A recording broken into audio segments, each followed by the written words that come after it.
is Azento with Esports Heaven, and I'm joined with Darshan.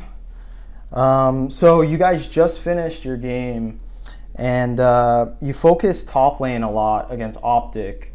How do you think Lourlo did in the top lane? Like, were you impressed by him, or? I personally don't think he played very well. I think he could have done a lot of things to just like play safer and have like not die as much, and also build better, because he didn't build any magic resist when I'm a Mundo. So I felt like there's just basic things that he was messing up on.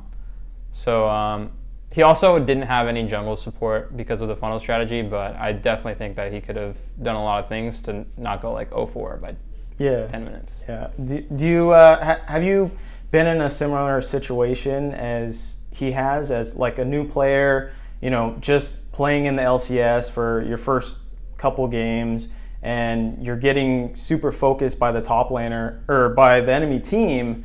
And do you think new players have more pressure put on them intentionally because enemy teams are just like, oh, well, this guy's new, so we can exploit that?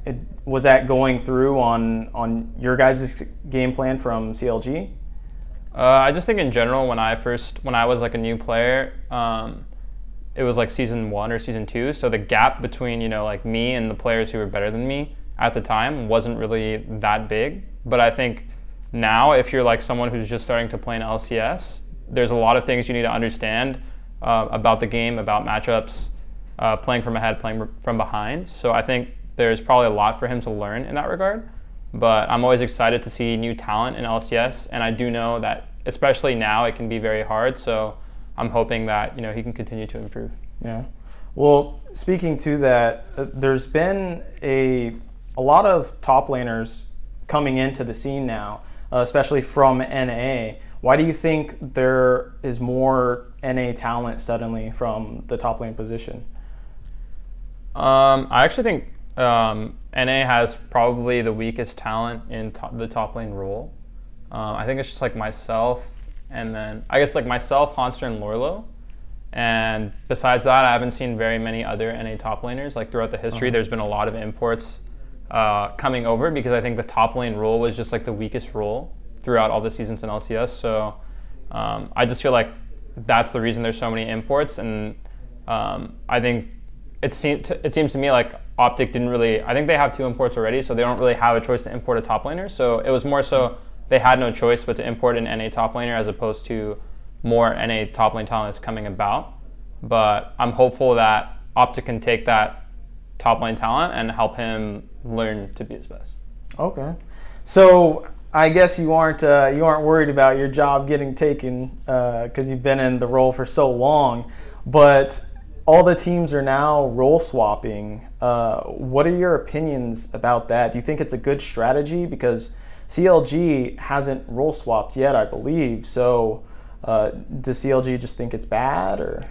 I think it can be a good strategy, and it's something that you can do where you put someone who's really good at a champion in another role, and it's something that we've been practicing, and in the right situation, we'll be ready to bust it out.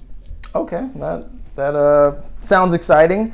So how is the shot calling going with CLG as a team? Because last split, basically, I believe Biofrost started shot calling in the beginning, and then that wasn't really working out, so Huhi transitioned into that position, and then it kind of, the split had ended at that point.